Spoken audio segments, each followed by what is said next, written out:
আমাদের মেগাস্টার শাকিব খানের সঙ্গে আবারও আমরা আপনাকে সিনেমায় পাচ্ছি কিনা?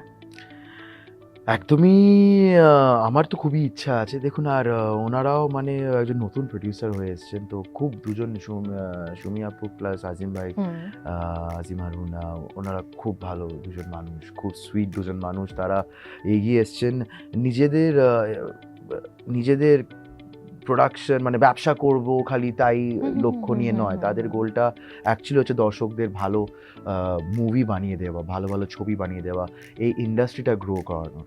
তো সেটা আর ওনারা মুভি ভালোবাসে, মুভির জগৎটা। সো হ্যাঁ, পরিবার আমি তাদের সাথেই ইনফ্যাক্ট এসে উঠেছি বাংলাদেশে, তাদের সাথেই আছি। আর খুব যত্নে রেখেছে, প্রচণ্ড যত্নে ওয়াও! রেখেছে, পুরো ফ্যামিলির মতনই আছে। কিন্তু আমায় কিছু কাজ করতে দিচ্ছেন না।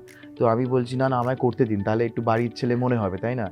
তো এখন 2nd দিনে গিয়ে একটু টুকটাক নিজে, নিজে করছি। বাহ! ওনার অনেক আপত্তি হচ্ছে তাও। বাট হ্যাঁ, নিশ্চয়ই, নিশ্চয়ই, নিশ্চয়ই আমি খুব এনজয় করেছি। ওনারাও আশা করি হুম, হুম, এনজয় হুম। করেছেন। আর আশা করি ভবিষ্যতে খুব তাড়াতাড়ি শিগগিরই একটা কিছু নতুন এবং আমি শুনেছি প্রজেক্টের বাংলাদেশ থেকে আপনি অন্যান্য অ্যানাউন্সমেন্ট সিনেমার হবে। অফার পাচ্ছেন। হ্যাঁ, টুকটাক পাচ্ছি।